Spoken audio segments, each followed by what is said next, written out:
सूरज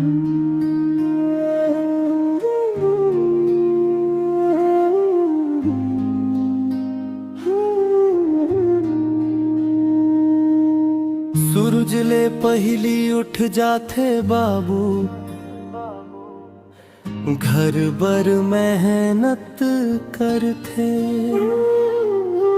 अपने सपना ला छोड़ के वो हमर जिंदगी गढ़ते। घाम पानी सब सही लेते, चेहरा में हंसी रखते। भूखा रही के अपन लई काबर हर खुशी ला रखते। ओ बाबू तोर संघर्ष ला काबर कोनो नहीं जाए। तोहर पसीना के हर बूंद मां घर के सपना बस जाते। दिन रात मेहनत कर कर के अपनी जिंदगी गंवाते।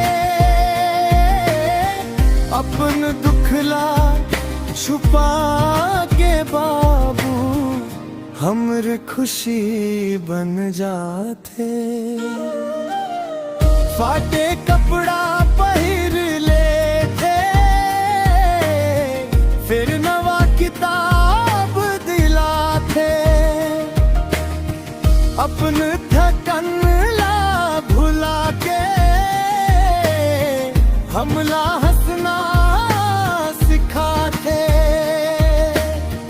दुनिया चाहे कुछ का ही देवे,